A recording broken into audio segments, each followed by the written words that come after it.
Ah oui, on est là pour la seconde fois. L'enseignement sur la demeure finale de Juste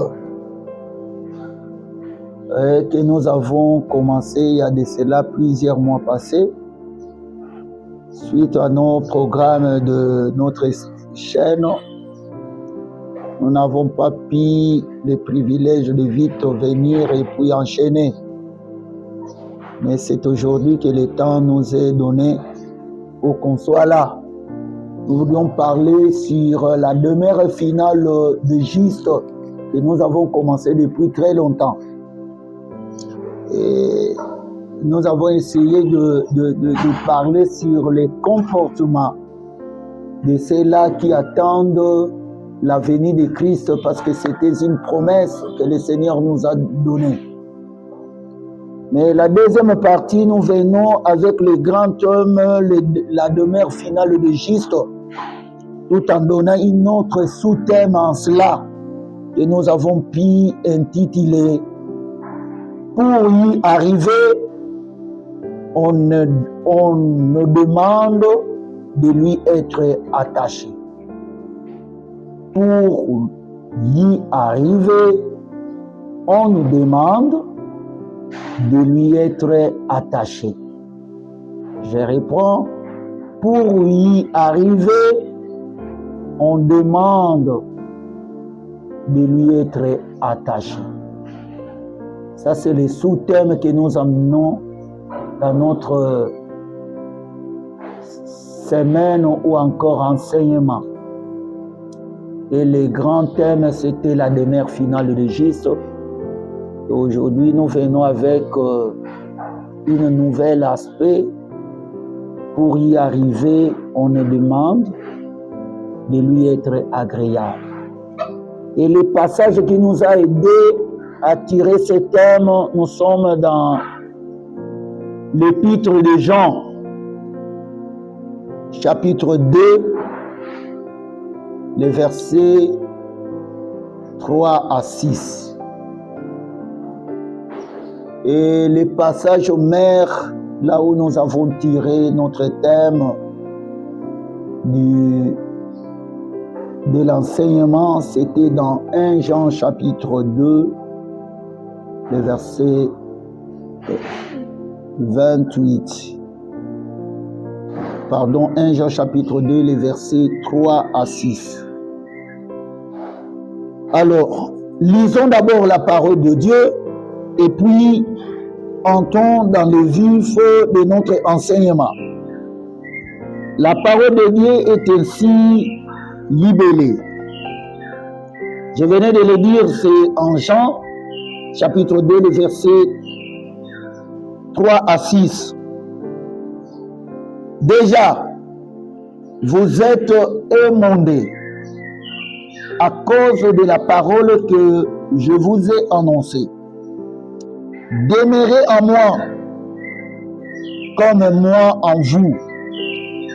De même que le sarment ne peut de lui-même porter de fruits s'il ne demeure sur les cèpes. De même, vous non plus, si vous ne demeurez en moi. Moi, je suis le cep, vous les sarments. Celui qui demeure en moi, comme moi en lui, porte beaucoup de fruits, car sans moi, vous ne pouvez rien faire.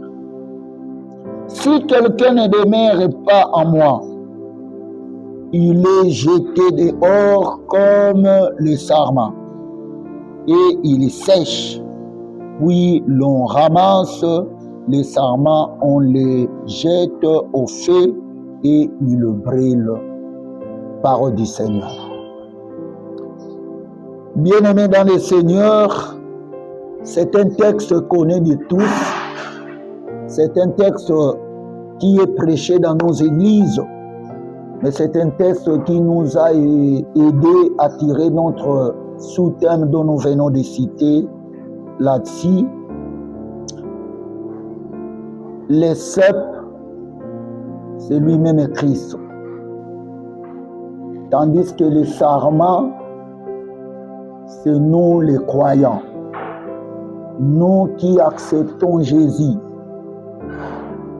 Et s'il faudrait faire un croquis, nous allons comprendre que la racine, le tronc, serait lui-même Christ.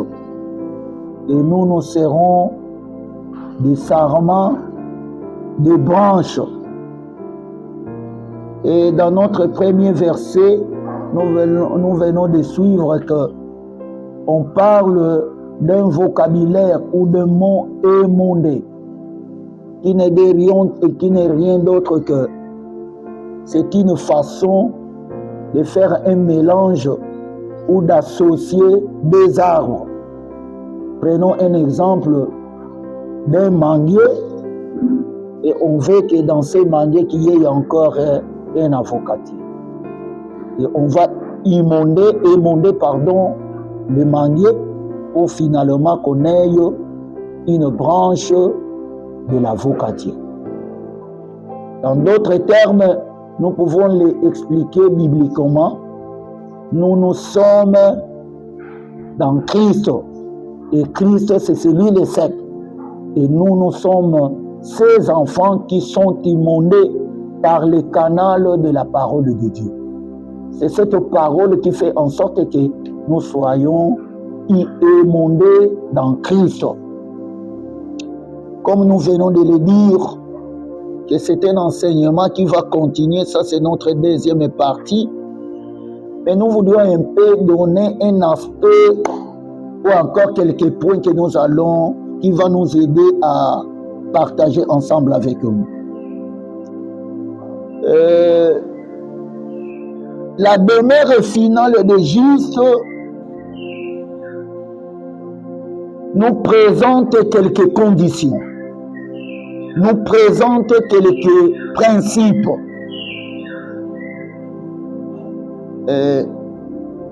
Comme nous venons de le dire tantôt, pour y arriver dans la demeure finale de Christ, il nous faut lui être attaché. Attaché à qui? Attaché au sceptre qui est Christ. Et sur ce, nous avons essayé d'épingler quelques principes. Le premier principe, c'est accepter la parole, car c'est par elle que nous sommes greffés. Bien-aimés, ce premier principe est appelé ou encore appelle tout un chacun de le mettre en exergue pour être dans la demeure finale de Christ. Accepter la parole de Dieu. Le mettre en pratique. C'est ce qui signifie le greffage dont nous sommes au Seigneur. C'est ce qui signifie le greffage dont nous sommes en Christ. C'est comme cela, le troisième verset de l'épître de Jean que nous venons de lire parle de l'émondésage. Et quand vous lisez encore 1 Corinthiens 6, le verset 11, Apocalypse 4, le verset 14, vous verrez ce que les Écritures disent. Bien-aimés, on ne peut pas être dans la demeure finale de Christ si on n'accepte pas Christ. Si nous ne mettons pas ce qu'il nous demande en pratique. Si nous n'acceptons pas de faire sa volonté, si nous ne sommes pas avec lui, et si nous ne marchons pas avec lui, Le premier principe, c'est accepter sa parole. Et deuxième principe, vivre la purification. Bien-aimé, la demeure finale de juste n'acceptera que ceux qui vivent dans la purification. Vivre dans la purification, ne choisissez pas un lieu. Vivre dans la purification, ne dites pas que vous devrez nécessairement être avec les autres. Vivre dans la purification ne dit pas que vous devrez nécessairement aussi être seul. Je voudrais simplement nous dire que vivre dans la purification, quand nous sommes ensemble avec les autres et quand nous sommes seuls. Donc partout où nous se retrouvons, nous devons chercher à vivre dans la purification. D'ailleurs, la Bible dit, il faudrait vivre dans la sainteté de Dieu. Bien-aimés, vivre dans la purification, c'est un commandement. C'est un principe que tout celui qui envisage être avec le Christ doit avoir comme vie. Parce que sans la sainteté de Dieu, personne ne verra le Seigneur. Vous comprenez avec moi que la sainteté, c'est un aspect, c'est un principe qui nous amène dans la demeure finale de Christ, pour que nous soyons acceptés.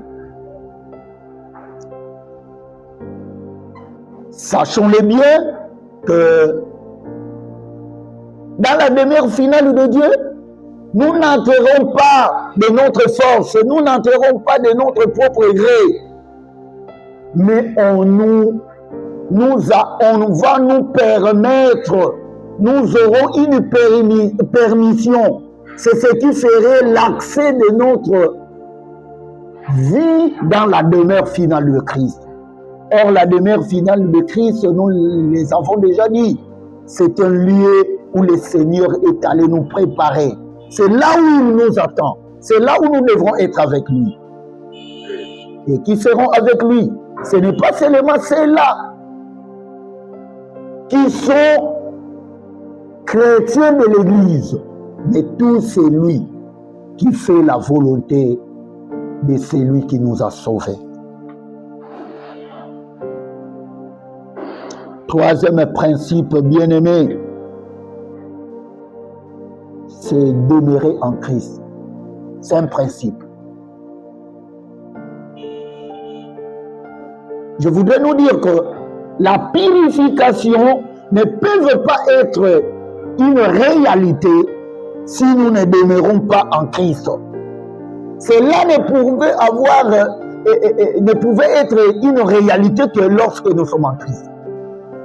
Et lorsque nous sommes en Christ, c'est de cette façon-là, en écoutant sa parole, c'est de cette façon-là que nous allons vivre une vie de sainteté. Quand vous lisez Jean chapitre 15, notre texte est le verset 10. Lisons ensemble le verset 10. Si vous gardez mes commandements, vous demeurez dans mon amour, comme j'ai gardé les commandements de mon Père et que je demeure dans son amour. Le fait de garder les commandements de Christ, bien-aimé, c'est ce qui prouve l'amour que vous avez au Seigneur. C'est ce qui prouve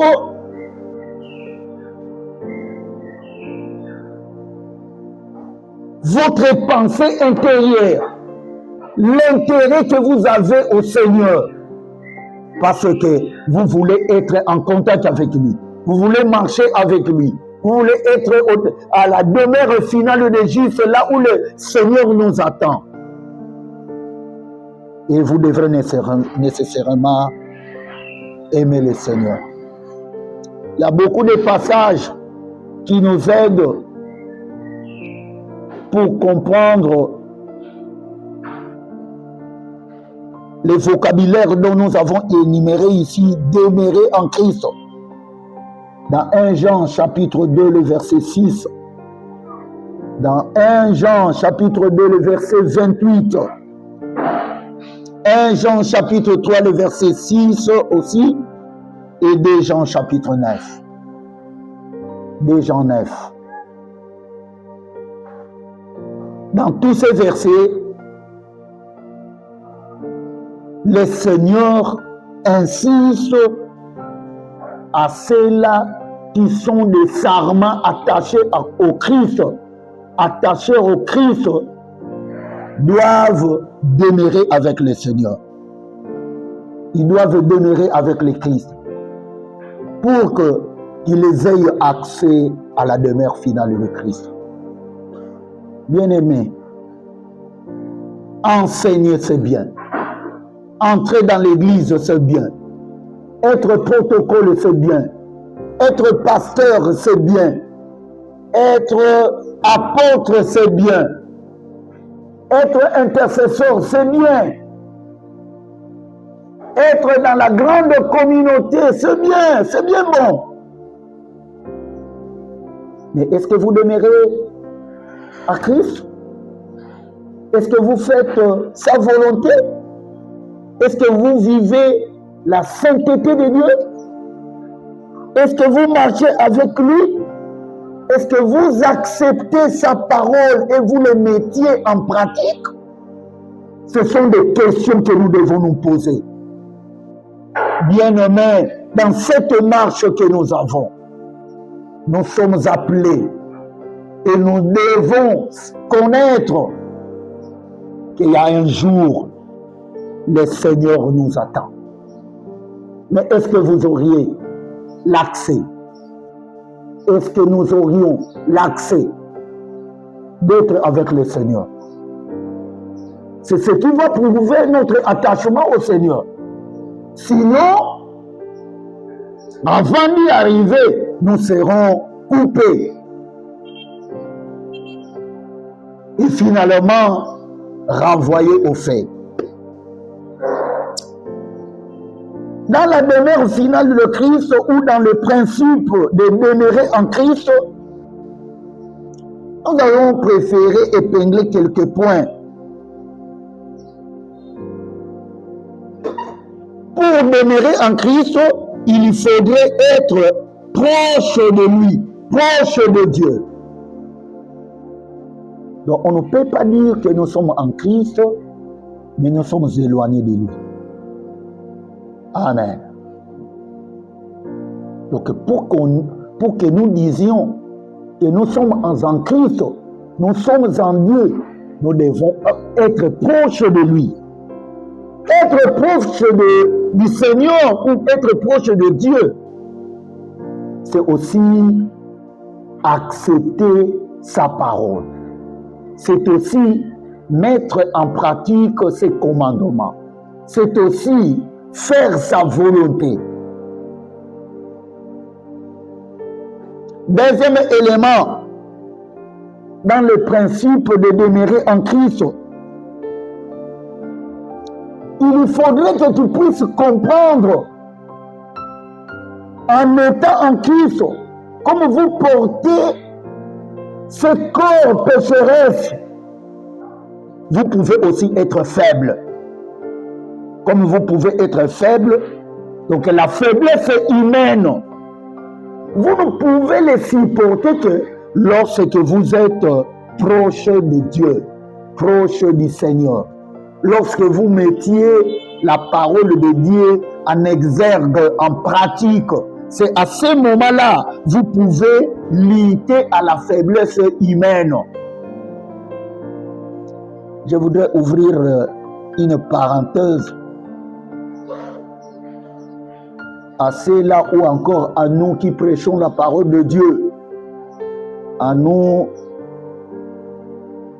qui se disent souvent, nous sommes pasteurs, nous sommes frères, nous sommes chrétiens. Et surtout, à nous qui sommes prédicateurs. Il arrive des fois, plusieurs fois, vous ne faites pas preuve de ce que vous enseignez. Et parfois, vous ramassez les messages quand les autres prêchent. Et c'est ce que vous ramenez. Parce que vous n'avez pas le temps bien disposé pour fouiller ou faire la lecture de la parole de Dieu. Or, nous le savons. La Bible nous dit que ce livre de la loi ne s'éloigne point de ta bouche. Médite-les jour et nuit. Prêt à suivre la télé pour écouter les autres, c'est bien bon. Mais est-ce que vous prenez aussi le temps pour pénétrer, fouiller la parole de Dieu, pour que vous ameniez un nouveau message au brebis du Seigneur? Et vous avez pris le temps pour prier avant de venir les transmettre. Parce que notre Dieu est esprit. Troisième point, à tout celui qui veut demeurer en Christ, il doit comprendre qu'il y a des incapacités humaines. Connaissant cela, la force ne pouvait revenir que de Christ. Tout en étant humain, vous comprendrez que vous êtes faible. Voilà pourquoi vous devrez chercher la force au Seigneur. Quand vous lisez Acte 3, le verset 2, vous comprendrez ce que le texte biblique dit en rapport.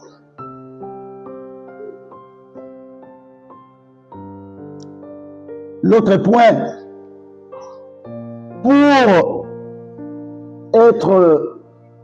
pour demeurer en Christ, vous devez comprendre que vous êtes les sarments.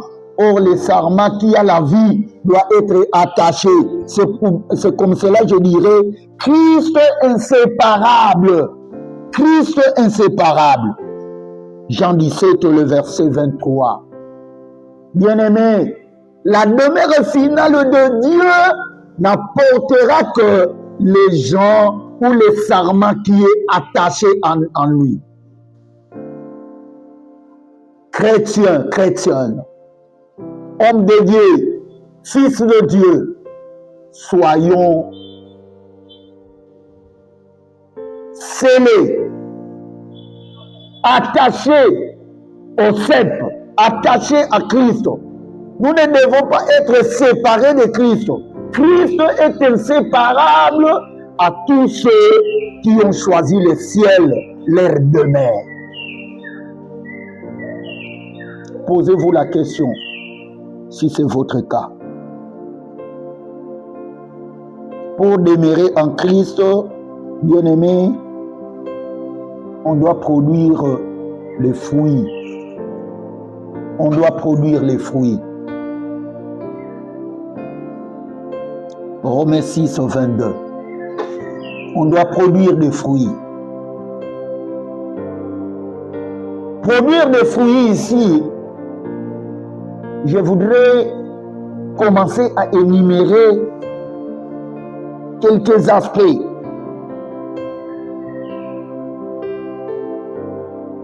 Produire les fruits ici,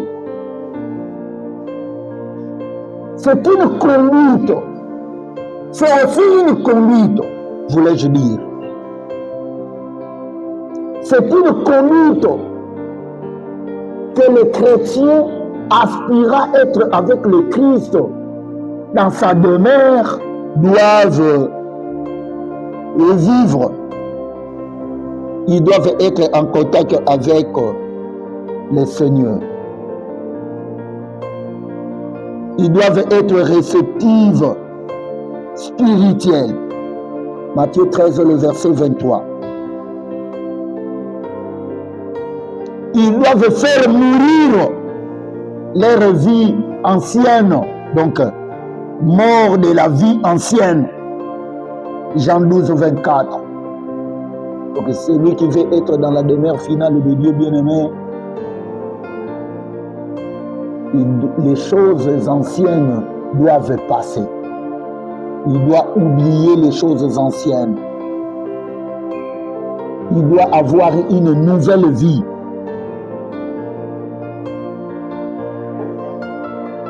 C'est parmi les fruits que la personne qui aspire à être avec le Christ doit désirer dans sa vie. Ce qu'il doit vivre.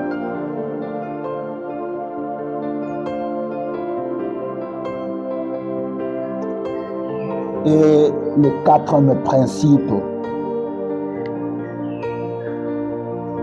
tout chrétien est censé de ressortir les vertus chrétiennes. Ça, c'est le quatrième principe pour avoir accès à la demeure finale de Christ. Tout chrétien est censé de ressortir les vertus chrétiennes, car ceux-là sont un exemple des vertus chrétiennes, car ceux-là sont des exemples.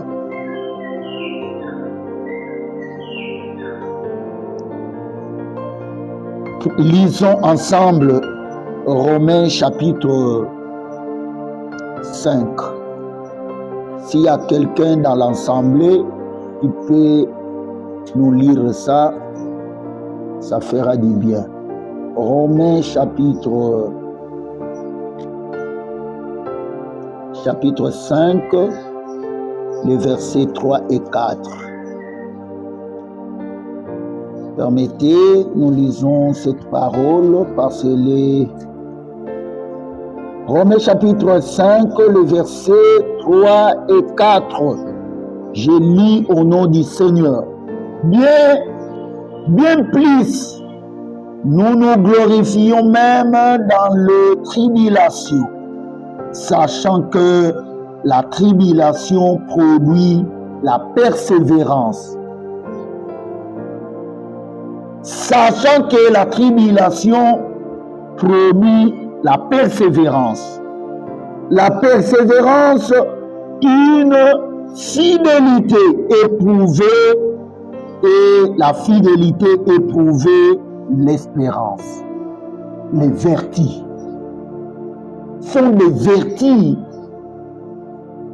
qu'un enfant de Dieu doit porter. La tribulation, autrement dit, ce sont des souffrances.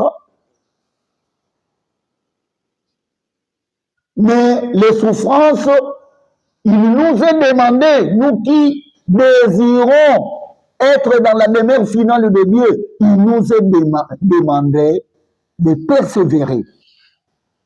Toutes ces souffrances-là ne pouvaient nous amener qu'à persévérer, à connaître que le Seigneur est à l'œuvre.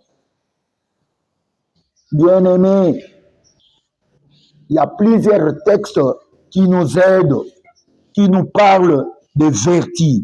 2 Corinthiens 6, 6, 2 Corinthiens 8, 7 et 2 Pierre 1, 5 à 7. Voilà pour aujourd'hui. Nous voulions mettre une virgule et nous allons revenir avec notre enseignement à la prochaine qui serait notre troisième partie. Mais souvenez-vous que nous venons de dire sur notre sous-thème, pour y arriver, on demande